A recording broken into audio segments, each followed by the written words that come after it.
እንደምንላችኋል አድማጮቻችን። ዲጂታል ነጋሪት የራዲዮ ፕሮግራም ተጀምሯል። ዲጂታል ነጋሪት የራዲዮ ፕሮግራም ዘወትር እሁድ ከቀኑ 7 ሰዓት እስከ 8 ሰዓት በኮቨናንት የጥብቅና ድርጅትና በአራዳ ኤፍኤም ጋር በመተባበር ይቀርብላችኋል። ፕሮግራማችን ጀምሯል። ዲጂታል ነጋሪት የሬዲዮ ፕሮግራም ዛሬ ሁለተኛ ፕሮግራሙን ነው እያከናወነ የሚገኘው። የዛሬ መስተንግዷችን እንግዲህ ለየት ያለ መስተንግዶ ነው ያለን። የፌዴራል ጠበቆች ማህበር አመራሮችን ማለትም ፕሬዚዳንትና ምክትል ፕሬዚዳንትን በስቱዲዮአችን ጋብዘናል። እንግዲህ እንደሚታወቀው የፌዴራል የጠበቆች ማህበር በአዋጅ ቁጥር 1249 የተቋቋመ ማህበር ነው። ይህ ማህበር ሁሉንም አባላቶች ማለት ሁሉንም የጥብቅና ጠበቆች ማለት የጥብቅና ፍቃድ ያላቸውን አባላቶች በአባልነት ያቀፈ ግዙፍ ማህበር ሲሆን በዋናነት የሙያውን ብቃትና ስነ ምግባር የመቆጣጠር ወይም የተቆጣጣሪነት ሚና ይዞ የተቋቋመ ቢሆንም በማቋቋሚያ አዋጁ ማለትም በ1249 መሰረት ይህ ማህበር ከተቆጣጣሪነቱ ባለፈ የህግ ትምህርት እንዲጠናከር፣ የህግ የበላይነት እንዲጠናከር፣ የሰብአዊ መብት እንዲከበርና የፍትህ ስርዓቱ እንዲዘምን ከፍተኛ ሚና እንዲኖረው ተደርጎ ነው በአዋጅ የተቋቋመው። ይህ ማህበር ደግሞ ከተሰራበት እንደ ፍትህ ስርዓትም እንደ ሀገርም ከፍተኛ ተጽዕኖ መፍጠር የሚችል ነው። ይህ ማህበር እንግዲህ ከተቋቋመ በኋላ የራሱ አመራሮችን ማለት መርጦ ነበረ። ይሁን እንጂ መተዳደሪያ ደንብ አልነበረውም። ይህ መተዳደሪያ ደንብ ደግሞ ከጸደቀ በኋላ አሁን አዲስ አመራሮችን መርጦ ፕሬዚዳንትና ምክትል ፕሬዚዳንት እንዲሁም ደግሞ 7 የስራ አስፈጻሚ አባላቶችን በቅርብ በተካሄደው ምርጫ ተመርጠው ወደ ስራ ገብተዋል ማለት ይቻላል።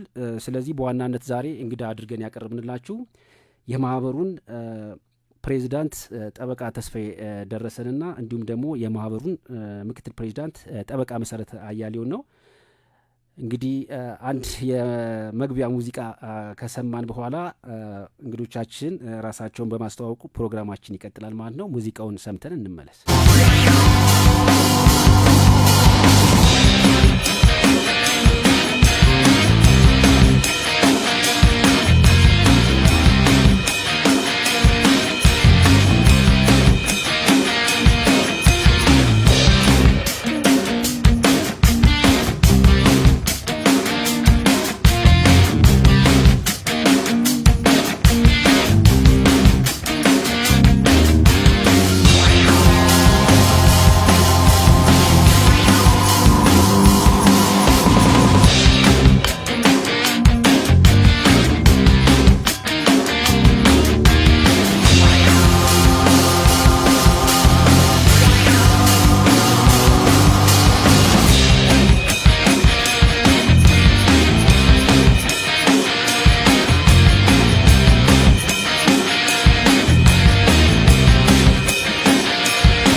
ዲጂታል ነጋሪት የተሰኘውን ሳምንታዊ የሬዲዮ ፕሮግራም ነው። ዲጂታል ነጋሪት የራዲዮ ፕሮግራም በኮቨናንት ሀብ የጥብቅና ድርጅትና ከአራዳ ኤፍኤም 95.1 ጋር በመተባበር ዘወትር እሁድ ከቀኑ 7 ሰዓት እስከ 8 ሰዓት ይቀርብላችኋል።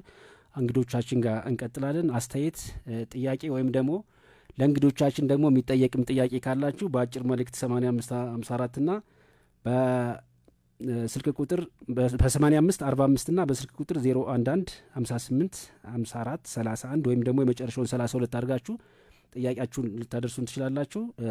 ዝግጅታችን ይቀጥላል።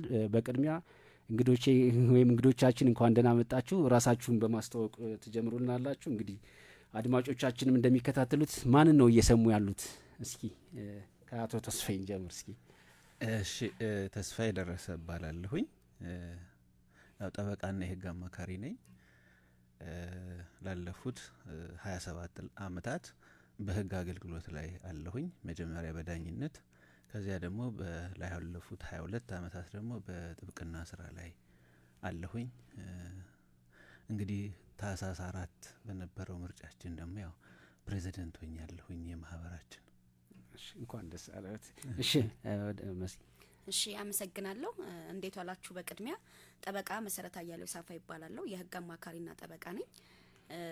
በህግ ሙያ ላለፉት 16 አመታት በረዳት ዳኝነት፣ በአስተዳደር በዋና ሬጅስትራርነት፣ በጥናትና ምርምር እንደዚሁም ደግሞ በመሰረት አያሌው የህግ ቢሮ ውስጥ በጥብቅና ስሰራ ቆይቻለሁ። የፌዴራል ጠበቆች ማህበር ቅድም ተስፋዬም እንደገለጸው በታህሳስ 4 ቀን 2018 ዓ.ም ባደረገው የአመራሮች ምርጫ ላይ ደግሞ በንቁ ተሳትፎ በማድረግ በምክትል ፕሬዝዳንትነት ተመርጬ ለስራ ዱብ እያልኩ ነው። መልካም። እሺ፣ መልካም። እስኪ እንግዲህ ሁለታችሁም ጠበቃ ተስፋዬም የማህበሩ ፕሬዝዳንት በመሆን ተመርጣል። ጠበቃ መሰረት ምክትል ፕሬዝዳንት ነሽ ተመርጠሻል። እስኪ ምን ተሰማችሁ ስትመረጡ? ምንድነው የተሰማችሁ ስሜት? በተጨማሪ ደግሞ ይህ ትልቅ ኃላፊነት ነው የተቀበላችሁትና ይህ ኃላፊነት ለእናንተ ወይም ለሙያችሁ ምን ትርጉም አለው ብላችሁ ታስባላችሁ? እስኪ ከጠበቃ መሰረት ልጀምር እስኪ። እሺ፣ አመሰግናለሁ።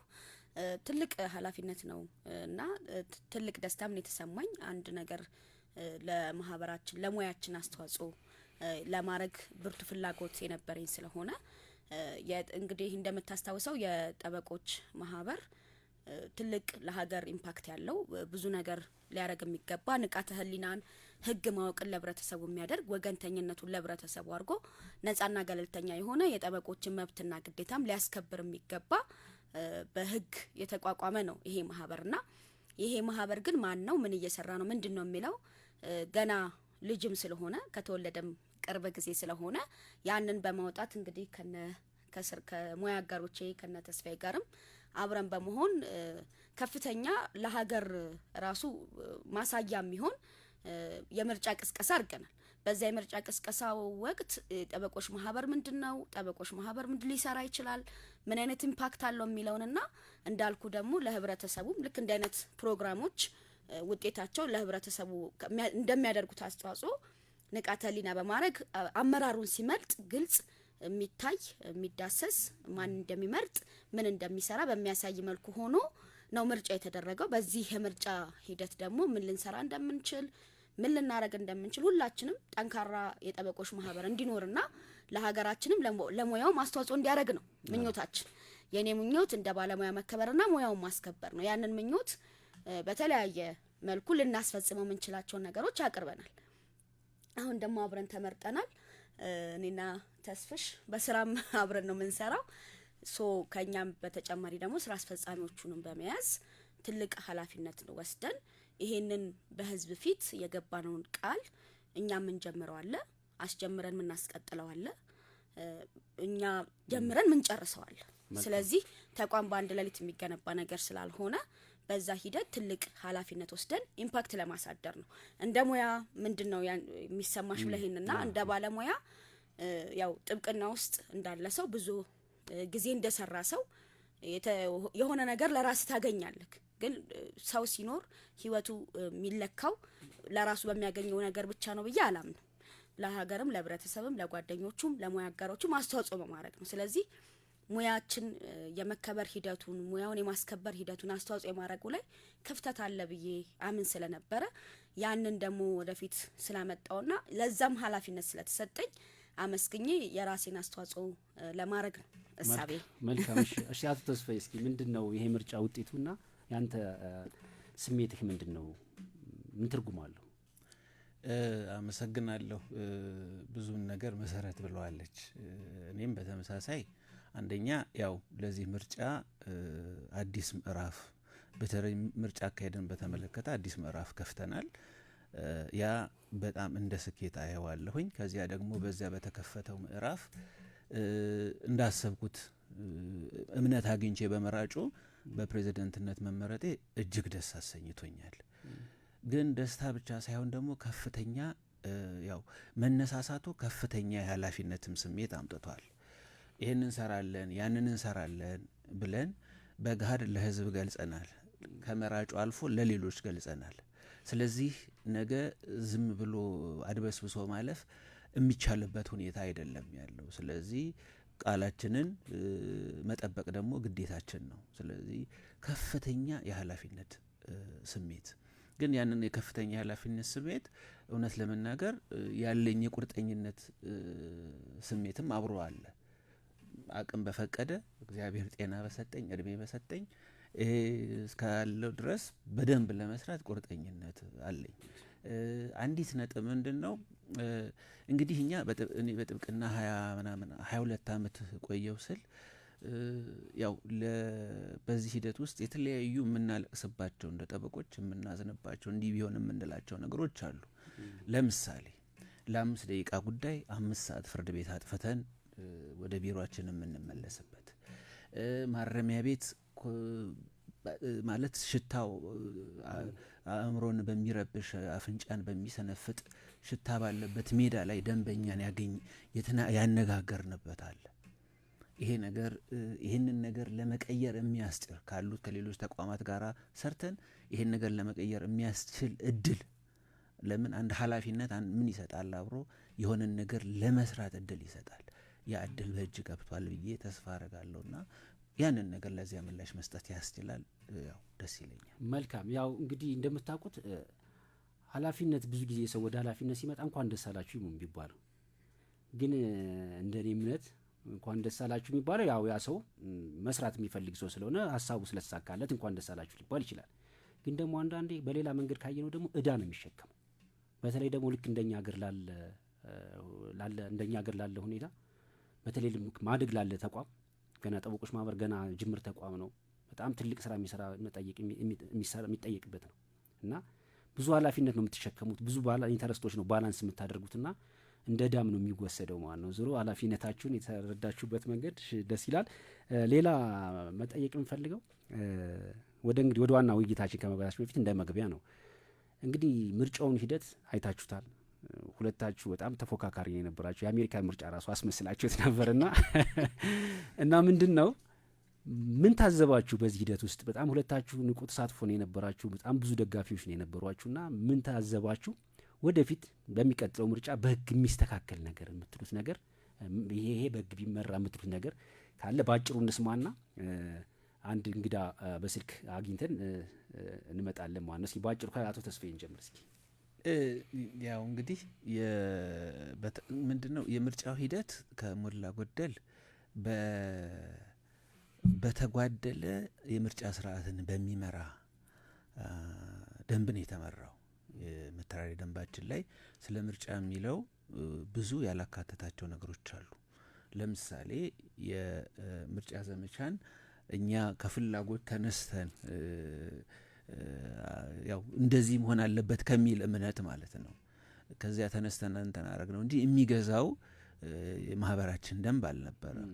ስለዚህ የምርጫ ዘመቻን ካምፔኒንግ የሚገዛ ነገር ሊኖር እንደሚገባ የሆነ ያህል ተረድቻለሁኝ እኔ በግሌ።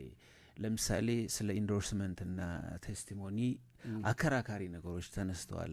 እንደምታውቀው የኛ ባልደረባ በመንግስት ኃላፊነት ላይ ባሉ ሰው የተሰጣቸው ኢንዶርስመንት አለ። እኔ ደግሞ ወይዘሮ ብርቱካን ከእሷ የተሰጠኝ ቴስቲሞኒ ነው የምለው፣ ምስክርነት ነው የምለው እኔ በምስክርነትና ለምርጫ እከሌን ምረጡ የሚል ቃል መናገር ሁለቱ ይለያያሉና ማለት ነው። ቴስቲሞኒና ኢንዶርስመንት ስለሚለያዩ ማለት ነው። እነኚህ ነገሮች የሚገዛቸው ነገር አለመኖሩ አንድ ችግር ፈጥሯል። ከዚያ የእጩዎች አቀራረብ እኔና መሰረት እንግዲህ ምንድን ነው ለፕሬዚደንትነት ተወዳድረን ያለ ነው። አሁን የአሜሪካንን ምርጫ ብናየው ፕሬዚደንትና ምክትል ፕሬዚደንት በአንድ ካርድ ላይ ነው የሚመርጡት። ፖሊሲያቸው ተመሳሳይ ነው፣ ሀሳባቸው ተመሳሳይ ነው። የኛ ይህን ያህል ይራራቃል ለማለት አይደለም። የአትኩሮት ዞሮ ምንድን ነው የአትኩሮት ቦታችን ይለያይ እንደሁ እንጂ እሷም ማህበሩና አባላቱ ጠንካራ እንዲሆኑ እኔም ማህበሩና አባላቱ ጠንካራ እንዲሆኑ ነው እንሰራለን ብለን ቃል ስንገባ የነበረው። አገላለጾች ሊለያዩ ይችላሉ። ከዚያ ውጪ እንትን አለው ተመሳሳይነት፣ ብዙ ተመሳሳይነት አለው። ስለዚህ እነኛም በተመለከተ የምርጫ የእጩዎች ሁኔታ ግልጽ በሆነ በአንድ ካርድ ላይ 2 ሰዎች ይሞሉበት መረጥ አለበት የሚለው ነገር ያው አከራካሪ ነገሮችን በእለቱ የሚያስነሳው ነገር አለ እና ሌሎች ነገሮች ለምሳሌ የኮረም ጉዳይ እሱ እንግዲህ ወደ ኋላ ከተነሳ አነሳዋለሁኝ እንጂ የኮረምን ጉዳይ አጠያያቂ ያደረገው የተደራጀ የአባላት ቁጥር በትክክል አክቲቭ የሆኑ አባላትን ቁጥር በማህበሩ ተደራጅቶ አለመቅረቡ ያንን ጥያቄ ሊያነሳ ችሏል። ለምን 7000 ነው አባላችን? 7000 እንዳልሆነ እናውቃለን። 7000 እስከ መጨረሻው የተሰጠው የእንትን ቁጥር እንደሆነ ከዚያ በኋላ ስንት ነው ግን በትክክል የሚለው አለመመለሱ ቀደም ብለው ሊሰሩ የሚገባቸውን ሌሎች ዝርዝር ሁኔታዎች የሚያሳይ ነው። ሌሎችም አሉ። መልካም አቶ ተስፋዬ፣ ያው ከኢንዶርስመንት ጋር ካነሳው አይቀር ይመስለኛል አንድ አምባሳደር ብርሃኑ ጸጋዬ መሰለኝ የጻፉት ኢንዶርስመንት ነበረ። አንተም ጠንከር ያለ ደብዳቤ ጽፈ ነበር። እንዲያውም እንትን እያየው ነበረ እንዲህ አምባሳደር ብርሃኑ ጸጋዬ ለአንደኛው ተወዳዳሪ ኢንዶርስ ካረገ ወይዘሪት ብርቱካን ሚደቅሳ ለአቶ ተስፋዬ ያድርግ አይደል እንዴ? ምንድነው ልዩነቱ የሚል ነገርም እያየው ነበርና እንዳልከው ይሄ በህግ መገዛት ያስፈልገዋል። እስኪ ወደ ጠበቃ መሰረት እስኪ እንድራስ። እሺ፣ አመሰግናለሁ። ተስፍሽ ካለ ጋር በአብዛኛው እስማማለሁ። ግን ምንድነው እኔ ወደዚህ ስንመጣ እኔ አሁን ምሳሌ መጀመሪያ ወደ ሶሻል ሚዲያ መጥቼ ይሄን ስናረግ ጠበቆች ማህበር ምን ይሰራል? ጀማሪው አንቺ ነሽ? አዎ መጀመሪያ የጀመርኩት እኔ ነኝ። ግን እኔና ተስፋዬም የተዘጋጀበት ነው ይመስለው አይታዋል እንደጀመርሽ ምንድነው ግን የጠበቆች ማህበር የተቋቋመበት የተወለደበት ሜንሊ የሚሰራቸው ነገሮች ተብለው በህግ የተቀመጠ አሰራር አለው። አንደኛው ዲሞክራሲን ህብረተሰብ ውስጥ ማስረጽ፣ ንቃተ ህሊና መፍጠር ነው። ከዲሞክራሲ እሴቶች ውስጥ አንዱ ደግሞ ምርጫ ነው እንደምታውቀው። ምርጫውን ሲያረግ ዲሞክራሲን እንዲያሰርጽ ጠንካራ ማህበር እንዲሆን ኤክስፔክት የሚደረግበት አንድ ማህበር አመራሮቹን ተደብቆ አይመርጥ። አይ ቲንክ እኔና ተስፋዬም ሼር የምናደርገው ነው። በጓደኝነት በሆነ ነገር መምረጥ የሚባለውን ስቴፕ ማስቀረት ነው።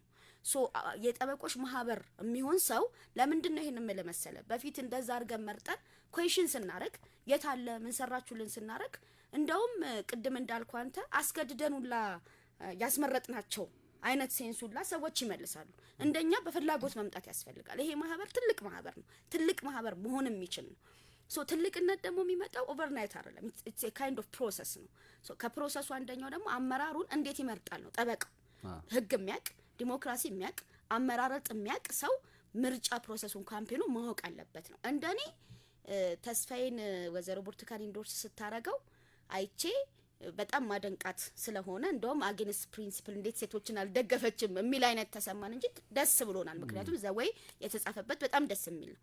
አዘ ሴም ታይም ሌላኛውንም ተወዳዳሪያችን ብርሃኑ ኢንዶርስ ሲያረግ ዋት አይ ፊል ኢት ሰው ሀገር ሁሉ እያየን ነው ማለት ነው።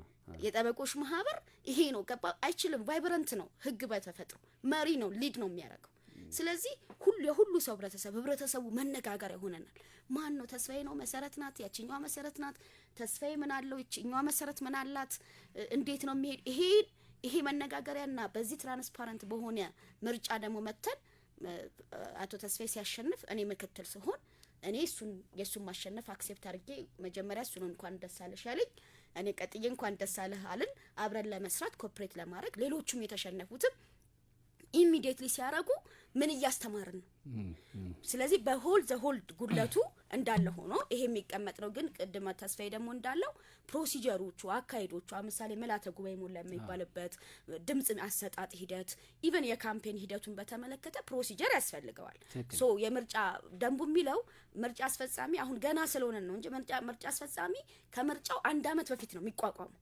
ሶ ከመርጫው 1 አመት በፊት የሚቋቋም ምርጫ አስፈጻሚ ሲሆን በደንብ ህጉን አውጥቶ ምን ብሎ ፕሮሰሱን አውጥቶ አጸድቆ ለመሄድ በደንብ ጊዜ ይኖራል። የኛው ምርጫ አስፈጻሚ ግን 2 ወር ነው 1 ወር ነው የነበረው ጊዜ።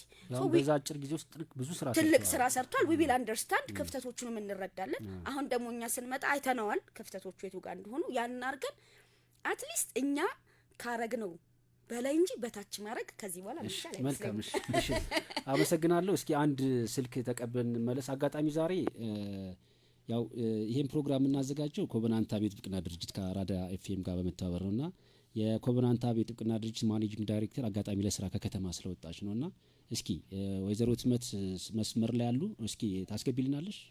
እሺ ሄሎ ወይዘሮ ትመት እንዴት ዋልሽ? እንዴት ለሃል ፈቃዱ? አመሰግናለሁ። እስኪ እየሰማንሽ ነው። የምታያቸው ከሆነ መልእክት ካለሽ ጥያቄ ካለሽ አስተላልፊ። እሺ አመሰግናለሁ ለሰጠኸኝ እድል ፈቃዱ። በቅድሚያ ጠበቃ ተስፋዬ ደረሰ፣ ጠበቃ መሰረታ እያለው እንዴት ውላችኋል? በአካል ብገኝ በጣም ደስ ይለኝ ነበረ። ይቅርታ ጠይቃችኋለሁ። ነገር ግን በሌላ አገራዊ ጉዳይ ከአዲስ አበባ ውጪ ስብሰባ ላይ እገኛለሁኝ። በቅድሚያ በኮቨናንት አብዮት ጥብቅና ድርጅት ስም ወደ ፕሮግራማችን እንኳን ደህና መጣችሁ እላለሁ። ሰላምታ አቀርብላችኋለሁ። በቅርቡ በተደረገው የፌዴራል ጠበቆች አመራሮች ምርጫ ወደ አመራርነት ስለመጣችሁ እንዲሁም ደግሞ በስራ አስፈጻሚነት የተመረጡትን ኃላፊዎች ወደ አመራርነት ስለመጡ ሁላችሁንም እንኳን ደስ ያላችሁ ማለት እፈልጋለሁኝ። በግሌ እንግዲህ ኃላፊነት ትልቅ የህዝብ አደራ ነው ብዬ አምናለሁኝ። አሁን ከፍተኛ ድጋፍ ሰጥቶ የመረጣችሁ ህዝብ በዚህ ልክ ደግሞ ከእናንተ የሚጠብቀው የስራ አፈጻጸም እንዳለ ትረዳላችሁ ብዬ ገምታለሁኝ። በእኔ እምነት መሪነት በልህቀት በብቃት እንዲሁም በተገቢው ስነ ምግባር ተቋምን ማሻገር ነው። መሪነት ከተቋም ከግለሰቦች አስተሳሰብ የዘለለ የሀገር ኃላፊነት ጭምር ያለበት ትልቅ አደራ ነው ብዬ አምናለሁኝ። ይህንን ለማድረግ ደግሞ ተግባቦት ትልቁን ድርሻ ይይዛል ብዬ አምናለሁኝ። ከዚህ ጋር በማገናዘብ አንድ ጥያቄ ብቻ ጠይቄያችሁ ቀሪ ፕሮግራሙን ከጠበቃ ፈቃዱ አንዳርጌ ጋር ቆይታ እንዲኖራችሁ ጋብዛለሁ። ከተግባቦት አንጻር ከሌሎች የስራ ኃላፊዎች የስራ አስፈጻሚዎች ሆነው ከተመረጡት ጋር ከስቴክ ሆልደርስ ከሌሎች ከሚመለከታቸው አካላትና ከጠበቆች ጋር በምን አይነት ተግባቦት ስራውን ለመምራት አስባችኋል የሚል ጥያቄ አለኝ። በተረፈ ጥሩ ጊዜ ከጠበቃ ፈቃዱ አንዳርጌ ጋር ይኖራችኋል ብዬ አምናለሁኝ። አመሰግናለሁ። ወደ ስብሰባ ልገባ ስለሆነ። እሺ እናመሰግናለን እትመት። እኛም እንቀጥላለን።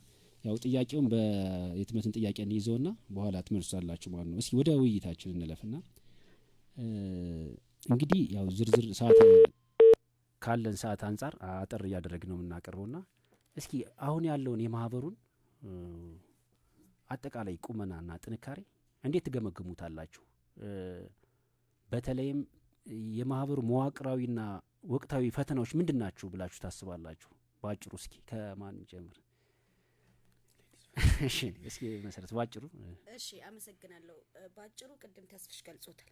ስንት የጠበቃ ማህበር እንኳን አባላቶቹ አክቲቭ አባላቶቹ ስንት እንደሆኑ እንኳን ዶክመንትድ በሆነ ወይ መዝግቦ ያላወቀ ማህበር ነው ያለን። ትልቅ ማህበር ነው ብለናል። ባጭሩ በእንትኑ ስትራክቸሩ በጣም ትንሽ 2 ቢሮ ውስጥ ከፍትህ ሚኒስቴር ቢሮ የተሰጠው የራሱ የሆነ ስትራክቸርና ኦርጋናይዜሽን የሌለው ቢሮ ነው እኔ እስካሁን ባለኝ አረዳድ። ስለዚህ በተለይ ውስጡን በተመለከተ ራሱን በተመለከተ እኛን በተመለከተ ብዙ ስራዎች የሚጠብቁት ማህበር ነው። በተጓዳኝ ደግሞ የዓለም አቀፍ ግንኙነቱ አህጉራዊ ግንኙነቱ የባምን ኢስት አፍሪካ ላይ ያለው ግንኙነቱ ደግሞ በጣም ጥሩ የሚባል ነው። ስለዚህ እሱን አስቀጥለን የኛን ደግሞ እናስቀጥልበት ነው። አይ ቲንክ እኔና ተስፍሽም ሼር የምናረግ ይመስለኛል። እኛ እቅዳችን ተስፍሽም ሲል ነበር እኔም ሲል ነበር ምርጫ ላይ ካየ ፕራዮሪቲ ግን የምንሰጠው ለራሳችን ነው። መጀመሪያ መቆም ያስፈልገናል። እኛ ፍለፊት መምጣት ያስፈልገናል። ውስጣችን ላይ ስትራክቸር ላይ ኦርጋናይዜሽናችን ላይ እያንዳንዱ ነገር ላይ መስራት ያስፈልገናል። እሱን እየሰራን ጎን ለጎን ደግሞ ወደ ውጪ የምናይበት ይኖራል። እንግዲህ እንደምታውቀው እኔ ሁል ጊዜ እንደምለው የሰው ልጅ መጀመሪያ ለራሱ መስራት ያስፈልገዋል። የውስጥ ልብስህን ለብሰህ ነው ከላይ ቲሸርት የምትለብሰው። የውስጥ ልብስ ላይ ቲሸርት አትለብስም፣ ወይም ከፈረሱ ጋሪው አታቀዳድም። ስለዚህ ከፈረሱ ጋሪው ሳይቀዳደም ምን ሰራበትን ሁኔታ እናመቻቻለን የሚል እምነት አለኝ እንደኔና አሁን ያለው ቻሌንጅ ማህበሩ በተለይ ጠበቆች ስራችን ላይ የተለያዩ ነገሮች ላይ ከፍተኛ ቻሌንጅ አለው። ውስጣዊ ጉዳዮቹ ላይ በሀገር አቀፍ ጉዳዮች ላይ ከፍተኛ ቻሌንጅ አለውና ያንን በአጭር ጊዜም በረጅም ጊዜም በመካከለኛም አርገን ምን ቀርፋቸውን በትክክል እቅድ አርቅደን አሁን እንግዲህ ብቻችንን እኔ እንዲያደርጋሉ ልል አልችልም። እኔ የምለውን ነገር ተስፋዬ እኔና ተስፋዬ መስማማት በዘለለ ደግሞ እንደምታውቀው በደንቡም በአዋጁም ትልቅ ስልጣን ያለው ስራ አስፈጻሚው ነው። ስራ አስፈጻሚውንም ኢንፑት አድርገን ሁላችንም ግን የምንስማማበት ሼር የምናደርግበት ነገር ነው ብዬ ነው እኔ የማምነው። እዛ ላይ እንሰራለን። አሁን ወቅታዊ ትልቅ ለኔ ማህበሩ መሀል መንገድ ላይ ነው ያለው። አተስፋዬ እስኪ ምን ትላለህ? ወቅት መዋቅራዊና ወቅታዊ የምንላቸው ፈተናዎች ምሳ አንድ ሁለት ተብለው የሚጠቀሱ እኔ አሁን ወቅታዊ እንግዲህ አሁን ማህበሩ ያለበት ወቅታዊ ሁኔታ የሚለው አንዳንድ ማሳያዎች አሉ መሰረት ያነሳቸው ማለት ነው። ከነሱ ማሳያዎች በተሻገረ ግን የቤዝ ላይን አሰስመንት ይፈልጋል ማህበር። አሁን ኃላፊነትን ስንወስድ እኛ በታሳቢነት ከራሳችን ከምናየው ተነስተን በታሳቢነት ተይዘው በዚያ ላይ ተመስርተው የተዘጋጁ ፍኖተ ካርታ እቅዶች ምናምን ይኖራሉ። እነኛ ነገሮች ግን በትክክል ማህበሩን ምን ደረጃ ላይ ነው ያለው፣ የፋይናንስ ወይንም የሟለ ንዋይ አቋሙ ምንድነው የሚመስለው፣ አካውንት ውስጥ ስንት ብር አለ፣ በእጃቸው ስንት ካዝናው ስንት ብር አለ፣ የትኞቹ ምን ኮሚቴዎች ፈንክሽን እያደረጉ ነው ወዘተ የሚሉትን በዝርዝር ያው ቤዝ ላይን አሰስመንት የመጀመሪያው ስራችን ሊሆን የሚችለው የሚመስለኝ ያንን ነው። ፋውንዴሽናል ስራ ይፈልጋል። መሰረት አይተህ እዚህ ጋር ነው ያለው ማህበሩ፣ ከዚህ ተነስቼ ወዴት ነው የምወስደው የሚለውን ነገር እሱ ግን ማሳያዎች ግን አሉ ጥሩ ሁኔታ ላይ እንዳልሆነ ቅድም የተባለ የደጋግመን ያነሳ ነው። አክቲቭ ሜምበሩ በአባላቶች ስንት እንደሆኑ በተሰንዟ እጃችን ላይ የለም። ያ በምርጫ ጊዜ የነበረውን ውጣ ውረድ አንተም እንደ አንድ አባል እዛ ቦታ ላይ እንደነበረ አባል የታዘብክ ይመስለኛል። ኮረም ሁለተኛ ተነሳሽነት አለ ብለን ብናስብም አንዳንድ እንግዲህ አሁን ያለበት ሲባል በምንጠብቀው መጠን አይደለም ተነሳሽነት ያለው። በንጽጽር ነው ጥሩ ተነሳሽነት ነበረ። የታህሳስ 4ቱ ሁኔታ ያን ሁሉ በማህበራዊ ሚዲያ ብዙ ሰውን ቀልብ ሳበ ብለን ነገር ግን አመጠን 15% ለስብሰባ ለጠቅላላ ጉባኤ ስብሰባ መጠበቅ ለሰዓታት ያለንበትን ሁኔታ ነው የሚያሳየን። ለማህበሩ ያለው መሰጠት በምንጠብቀው ደረጃ እንዳልሆነ የሚያሳየን ነው። እና እነኚህ ነገሮች የሆነ ግምት እንድትወሰድ እድል ይሰጠዋል። መልካም። ያው እንግዲህ መዋቅራዊና እንግዲህ ሲባል እንትን ነው አሁን አንስታችሁታል። ጥሩ ሀሳብ ያነሳችሁታል። የጠበቆች ማህበር በጣም ትልቅ ማህበር ነው የሚወክለው ስብስብ ቀላል ስብስብ አይደለም። በቀላሉ ቢሮ ብንመለከት እንዳላችሁት ነው ቢሮዋ መሰረተ ልማቱ። ከዛ በተጨማሪ ደግሞ ኢቭን የጥብቅና ሙያው አሁን ከሌሎች ተቋሞች ጋር ከፍርድ ቤት ይሆናል ከአቃቢ ከፖሊስ ጋር ያለውን ግንኙነትስ ምን ያክል ነው? እስኪ አሁን ለምሳሌ አይታችሁት ከሆነ አሁን የሆነ ሰው የታሰረ ሰው አንድ ጠበቃ ለማግኘት ሲሄድ ውል አምጣ ይባላል ቀድሞ ፖሊስ ጣቢያ። ያ ማለት የታሰረ ሰው እንዴት ነው ውል ሊፈርም የሚችለው? ለምሳሌ ምን ይላሉ እንደዛ ስትሏቸው በዘመድ አስፈርሙ ይባላል። እና እነዚህ አሁን ቀላል የምንላቸው ፈተናዎች አይደሉም። አንድ የታሰረ ሰው ጠበቃ የማግኘት ህገ መንግስታዊ መብት አለው። ፍርድ ቤቶች እንኳን በወንጀል ጉዳይ አይታችሁ ከሆነ ጥብቅና ውል አይጠይቁም። ፖሊስ ጣቢያ ግን ለማግኘት ስትሄዱ ግን መጀመሪያ ጥብቅና ፍቃድ ውል አምጣ ይሏል። የታሰረ ሰውን የት አግኝተው የምትዋዋለው? ጥብቅና ጠበቃ እንግዲህ ሰው እንደ ሙያ ካየ ነው ጠበቃው ሙያውን ኤክሰርሳይዝ እያደረገ አይደለም። እንደ ታሳሪው ካየ ነው ደግሞ ታሳሪው ደግሞ ምኑን እያገኘ አይደለም፣ ደግሞ መብት ፍትህ የማግኘት መብቱም እየተነፈገ ነው። እና ብዙ ሊነሱ የሚችሉ የመዋቅራዊ ጉዳዮች ይኖራሉ። ለምሳሌ ከህግ ጋር በተገናኘ ለምሳሌ የጥብቅና የስነ ምግባር ደግሞ 92 ዓመተ ምህረት የወጣ ነው። አዋጁ ከወጣ በኋላ ምንድነው እየተሰራ ያለው የሚሉት ነገሮች ብዙ ዝርዝር ልናነሳ የምንችለው ነገሮች ይኖራሉ። እሺ ወደ ቀጣይ ጥያቄያችን እስኪ ምንለፍ። እስኪ አሁን አንገብጋሚ የሚባሉ የአባላቱ ጥያቄ ምንድነው በአሁኑ ሰዓት? ከዛ በተጨማሪ ደግሞ እንግዲህ ይሄ ማህበር ሲቋቋም ብዙ ጊዜ እኔ አሁን አይስማማኝም፣ ሬጉላቶሪ ነው የሚለው ብቻ አይስማማኝም። አዋጁ ሰፊ ስልጣን ስለሚሰጠው ነው። ያው የህግ ማሻሻዮች እንዳሉ ነው ማለት ነው። ግን የጠበቃው ጥያቄ አሁን ምንድነው ወሳኝ የሚባሉ ጥያቄዎች እየተነሱ ያሉት? ያን ጥያቄ ከመመለስና ደግሞ በስነ ምግባር ረገድም ደግሞ የሚነሱ ችግሮች ደግሞ አሉ። በጣም የጥብቅና ስራውን የሚያወርድ ስነ ምግባር የሚነሳባቸው ጠበቆችም ስላሉ ያ የጠበቆችን ጥያቄዎች ከመመለስና የስነ ምግባሩን ደግሞ ከማስጠየቅ አንጻር ባላንስ አድርጎ ከመሄድ አንጻር እንዴት ምን ያክል ነው ዝግጁ ናችሁ እናንተ? ምንድነው እንዴ አሰባችሁት? እንዴ ባጭሩ አቶ ተስፋዬ ጋር ጀምር እስኪ። እሺ እንግዲህ ከስነ ምግባር ጋር ያነሳው አንደኛውን ለምሳሌ ብናየው ማለት ነው ምንድነው የዚህ የተቆጣጣሪነት 1249 አንደኛው ታሳቢ የሚያደርገው በስነ ምግባሩ ምስጉን የሆነ ሙያተኛን እንዲኖር ማድረግ ነው። 1249 በዚያ ላይ ለምን የስነ ምግባሩ የተጠበቀ ሙያተኛ መኖር ለሙያው ክብር እንዲሰጥ ከሚያደርጉት ነገሮች አንደኛው እሱ ስለሆነም ጭምር ነው እና እሱ አለ። ሌላው ከአሁን እንዳነሳኸው እንግዲህ ወደ ተመሳሳይ ጥያቄውን በትክክል ተረድቸው ከሆነ እንትኑ ስላረገኝ ለምሳሌ ከፖሊስ ጋር የተነሳው ነገር አለ። እኛ ማህበሩ ተጠናክሮ አብሮ ከፍትህ ተቋማት ጋር የሚኖርን ቅንጅት ስራ አሁን የምትላቸውን ነገሮች ለማስቀረት እድል አላቸው። አንደኛ እኛም የመብታችንን ልክ ጠንቅቀን ማወቅ አለብን እንደ ሙያተኛ። ጠበቃ ለራሱ አያውቅ እንደ ጠንቋይ ወይ ጠንቋይ ለራሱ አያውቅ እንደሚባል ጠበቃም ለራሱ መብት ቀናኢ የማይሆን ከሆነ አስቸጋሪ ነው የሚሆነው። ስለዚህ መብትና ግዴታችንን ጠንቅቀን ማወቅ አለብን። መብታችንን አውቀን ደግሞ ለመብታችን ቀናኢ ሆነን መቆም አለብን። ለመብታችን ቀናኢ ሆነን ለመቆም ደግሞ ይሄ የጠበቃ ማህበር አንደኛው እድል የሚሰጠን አንደኛው ነገር ነው። ለምን በህብረት የሚያቆመን በጥብቅና ስራ ላይ ያለን ሰዎች በሙሉ አባል የምንሆንበት በህብረት የሚያቆመን አንደኛው እድል ነው ይሄ ጠበቃ ማህበር። ስለዚህ በዚያ ላይ የሚኖረን ተሳትፎና ማህበሩን በማጠናከር የምናደርጋቸው ተሳትፎች በሌሎች ወደድንም ጠላንም ከሌሎች ጋር የሚኖረን የድርድር እንደዚህ ይሁንልን። ከዚያ ደግሞ በየጊዜው የሚኖረን ኢንጌጅመንት ለምን በየብቻችን ሁላችንም ቅድም መሰረት ብለዋለች ሁላችንም በየግላችን እንሮጣለን። እኔ እንደ አንድ የህግ ባለሙያ ሰዎችን እየወከልኩ ፍርድ ቤት ሄዳለሁ፣ ሌሎች የመንግስት መስሪያ ቤቶች ወዘተ ሄዳለሁኝ። በግሌ የማደርጋቸው ነገሮች ያን ያህል ለውጥ የሚያመጡ ነገሮች እንዳልሆኑ ሁላችንም እናውቃለን። ነገር ግን በቡድን ሆነን በተለይ ደግሞ እንደዚህ በህግ እውቅና በተሰጠው ማህበር ጥላ ስር ሆነን ደግሞ ከሌሎች የመንግስት ተቋማት ጋር ከፖሊስ ጋር ከፍርድ ቤቶችና ከሌሎች ጋር የሚኖረን መስተጋብር ወይንም የሚኖረን ግንኙነት የኛን የአሰራር ከባቢዎች ለመቀየር የሚያስችሉን ናቸው። መልካም እስኪ መሰረት ምናልባት እዚህ ላይ የምትጨምሪው ነገር አለ?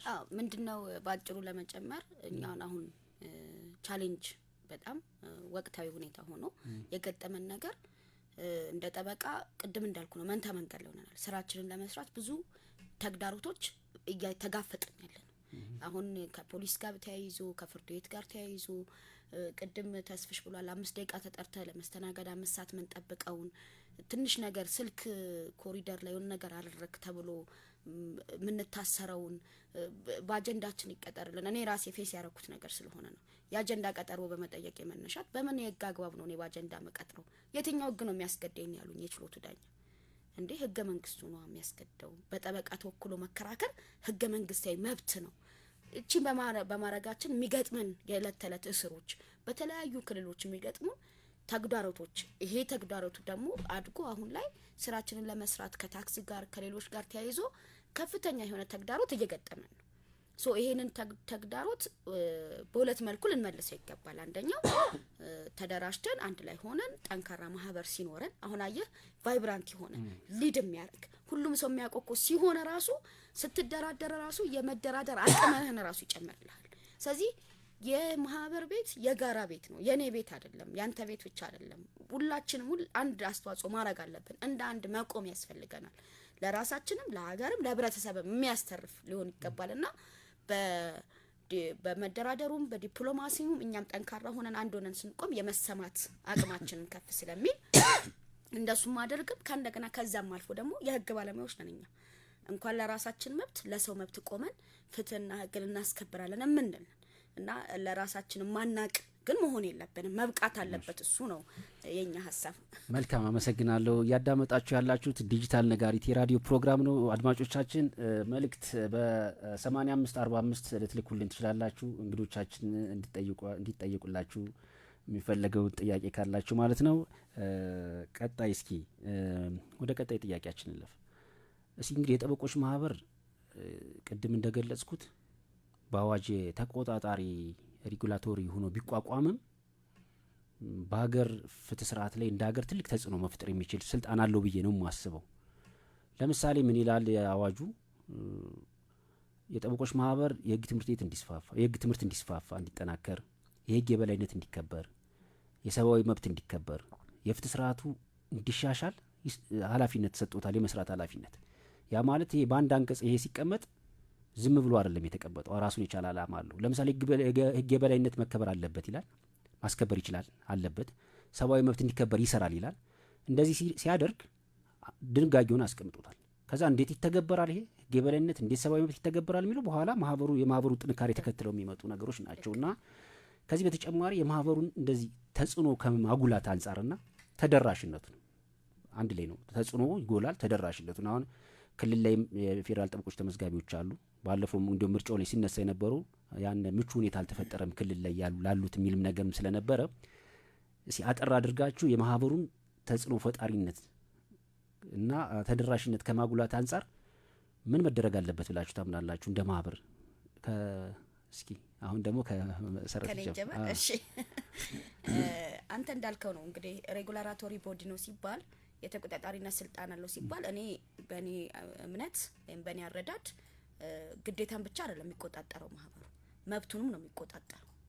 ስለዚህ መብትና ግዴታ ደግሞ የአንድ ሳንቲም ሁለት ገጽታዎች ናቸው። ስለዚህ ተጽዕኖነቱን ለማበርከት ቀድሚያ ደግሞ መስራት የሚገባ ተጽዕኖነቱንና ወደ ህብረተሰቡም ለመድረስ ራሳችን ላይ መስራት ይገባል። እኛ መጠናከር ተጽዕኖ ልናሳድር የምንችልበትን መብታችንንም ግዴታችንንም እንግዲህ ማህበሩ ከህግ የበላይነት ከሰብአዊ መብት መከበር ጋር አያይዞ ወደ አንቀጽ 62 ላይ ነው ያለው ይሄ። ከዛ በፊት ግን አወቃቀሩን ስታየው ለጠበቃው ስልጠና መስጠትን፣ ጠበቃው ማብቃትን፣ በስነ ምግባር የጸና ጠበቃ እንዲሆን የስነ ምግባር ደንቡን ይሄን ሁሉ አምጥቶ ሲያስቀምጠው ነው የሚገባኝ። ለዛ ብቁም ይሆን ለሰብአዊ መብት መከራከር የሚችል የህግ የበላይነት እንዲከበር ለመጋፈጥ የሚችል ጠንካራ ማህበር መሰረቱን እያስቀመጠልን ነው።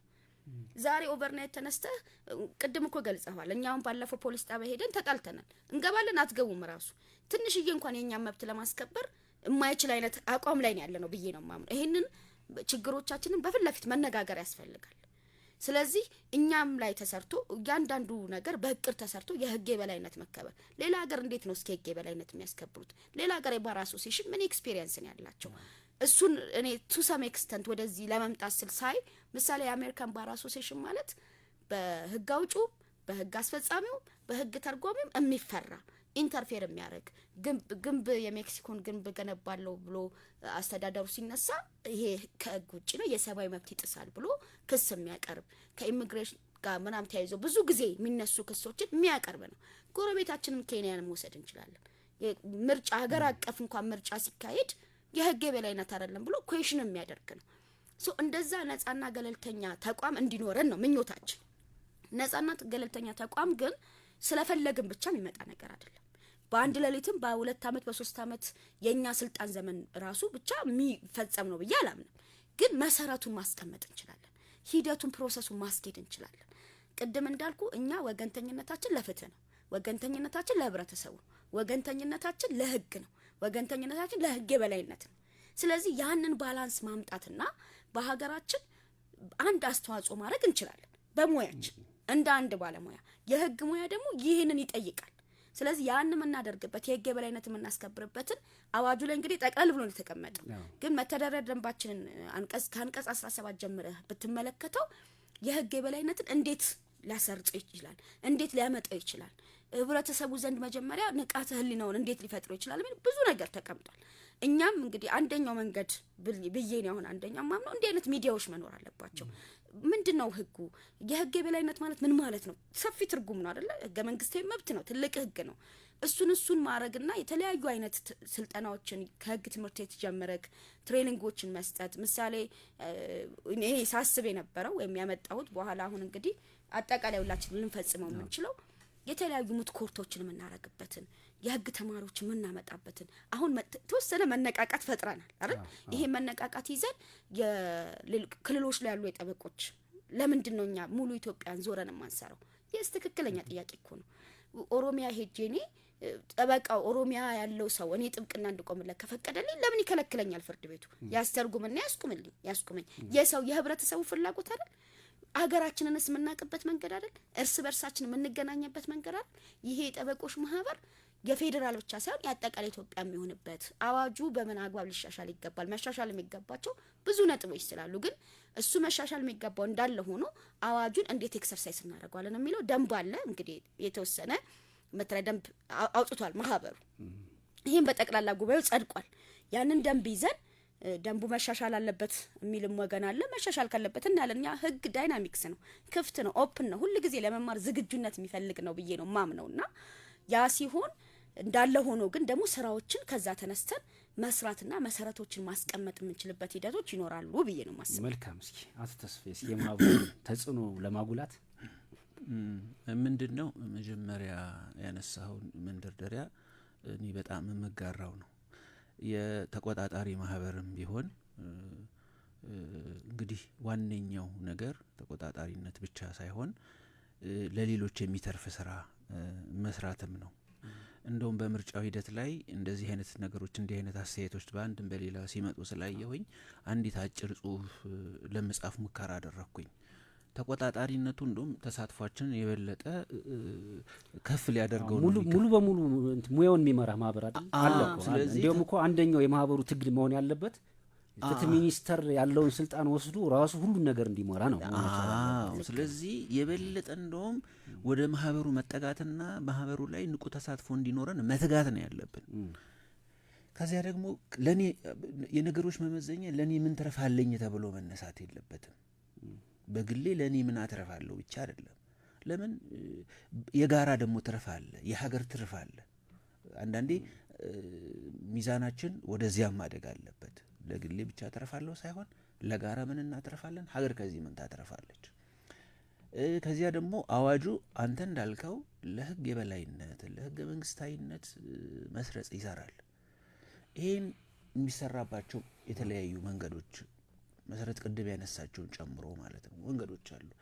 ለምሳሌ የፍትህ ተቋማትን የሆነ ያህል በአመት ውስጥ ኦዲት እየተደረገ ስቴት ኦፍ ጀስቲስ የሚል መግለጫ ወይንም ሪፖርት ማቅረብ ማህበሩ ሊሰራው የሚችለው ነገር ነው። ያደርጋሉ ሌሎች ሀገሮች ላይ ይሄ አሁን ባነሳው ማንዴት አለን ብለን ልንሞግትበት የምንችል ልንሰራው የምንችል ነገር ነው። በካሉን ኮሚቴዎች ውስጥ አንደኛው የህግ ጥናትና ምርምርን የሚመለከተው ነው። ከዚህ ላይ የህግና ጥናት ምርምር ከዩኒቨርሲቲዎችና ጋራ የመግባቢያ ሰነድ ፈርመህ አብረህ የምትሰራበት ሌሎችን ድጋፍ ጠይቀህ ህግ ላይ ምርምርና ጥናት የምታረግበት እድል ይፈጥራል። ህግና ምርምር ጥናት ማድረግ ደግሞ ምንድን ነው? አስቸኳይና አንገብጋቢ በሆኑ የህግ ጉዳዮች ላይ ምላሽ ለማግኘት ጥረት የምታደርግበት፣ የህዝብን ደግሞ ንቃተ ህግ የምታሳድግበት እነኝህን እድሎች ይፈጥራል። እነኝህ ደግሞ በመጨረሻ ላይ ውጤታቸው የህግ የበላይነት እንዲሰፍን እድል የሚሰጡ ናቸው። ሌላው ህገ መንግስታዊነት እንዲረጋገጥ ደግሞ ህገ መንግስታዊ ጥያቄዎች ሲነሱ ይሄ አሜከስ ኩሪ የምንለው አለ አይደለ? የፍርድ ቤት ባልንጀራ ነው፣ የፍርድ ቤት ወራጅ፣ ፍሬንድ ኦፍ ዘ ኮርትስ ይባላል።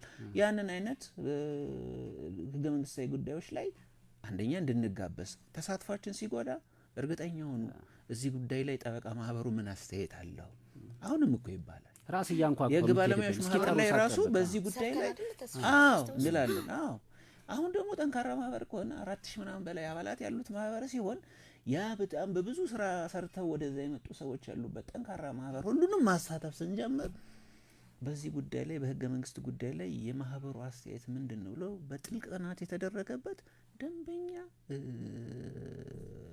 ውጤት የጥናት ውጤት የሚቀርብበትና ለህገ መንግስታዊነት አስተዋጽኦ የምናደርግበት እድል የሚፈጠር። መልካም ትክክል፣ ጥሩ ሀሳብ ነው ያነሳችሁት። እንደውም እኔ ባለፈው ስብሰባ ላይ 2 ጠቅላላ ጉባኤ ላይ ተገኝቼ ነበረ ደንቡ ሲጸድቅና ባለፈውና አስባችሁታል የሰው ኃይሉን ብዛት ያ አብዛኛው በህግ ትምህርት ቤት ያለፈ በተለያየ የህግ ተቋሞች ላይ ያለፈ ስንት ልምድ ያለው ሰው ስብስብ ነው።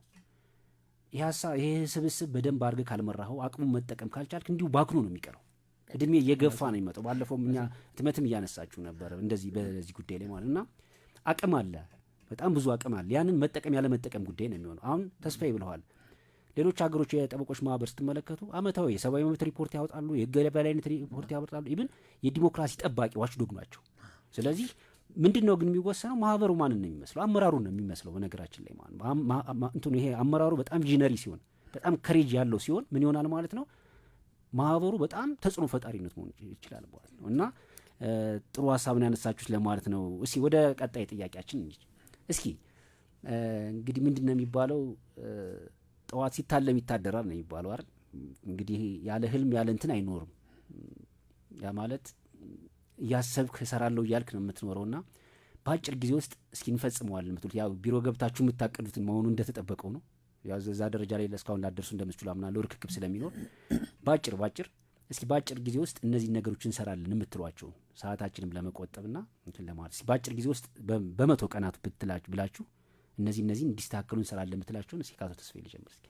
እሺ ባጭር ጊዜ ውስጥ አሁን አንደኛ በመተዳደሪያ ደንባችን መሰረት ያሉት ኮሚቴዎች በአጭር ጊዜ ውስጥ ሰዎቹ ተለይተው ኮሚቴዎቹ በተግባር ስራ ይጀምራሉ። አንደኛ በአጭር ጊዜ ውስጥ ከፍትህ ተቋማት ጋራ ግልጽ የሆነ ግንኙነት እንዲኖረን ከዚያም በኋላ የዛም ግንኙነት ደግሞ ፍሬዎች እንዲታዩ ከፍርድ ቤት ጋር ከማረሚያ ቤት ጋር ከፖሊስ ጋራ ግልጽና ተገማች የሆነ የግንኙነት መስመር ተፈጥሮ በአጭር ጊዜ ውስጥ ውጤቱ የሚታይበት ጠበቃው በክብር የሚስተናገድበትን ሁኔታ እንዲሆን የሚሰራበት ይሆናል። መሲ ቀጥሽ ሰዓት ለቆጠር። እሺ ተስፍሽ ያለውን በሙሉ መጋራው ነው። ቅድም እንዳልከው በመተዳደሪያ ደንቡ መሰረት ባይዘውኛ ከተመረጠን በኋላ እስከ 15 ቀን ጊዜ ድረስ ነው ርክክብ የሚደረገውና እስካሁን አልተረከብንም። ስለዚህ ከዛ ከተረከብንም በኋላ ደግሞ ያው የጋራ ቤት አይደለ እቅዶችን የ100 ቀንም ሆነ የአጭር ጊዜ እቅዶችን የምናቀደው አብረን ከስራ አስፈጻሚዎቻችን ጋር አብረን ሆነን ነው። ግን አሁን ተስፍሽም እንዳለው እኛም ደግሞ በተለይ አሁን ላይ ከታክስ ጉዳይ ጋር ያሉ ጉዳዮችን ጠበቆች ለብቻቸው ተበጣጥሰው እየሄዱበት ያለውን ነገር ማህበሩ እንዴት ወደ አንድ ያመጣዋል የሚለውንም ሰርተን በአጭር ጊዜ ሁላችንም ቃል ስንገባው የነበረ ጉዳይ ስለነበር ምርጫ ሂደት ላይ እሱ ላይ የምንመጣበትን እንደዚሁም ደግሞ የ100 ቀን የአጭር ጊዜ እቅድ አቅደን በጋራ ለአባላቱ የምናሳውቅበትና በዛ እቅድ መሰረት አፈጻጸማችንን የምንለካበት ሂደት ይኖራል ብዬ አምናለሁ።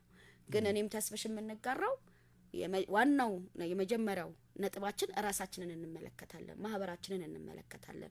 ብዙ ክፍተት ያለው ይመስለኛል ራሱ ላይ የዛለት እንደውም እስኪብርቶላ ስናጣ ነበርና በዚህ ደረጃና ራሳችንን ተመልክተን ምናልባት በአጭር ጊዜ እኛም በየግላችን አስቀምጠናል።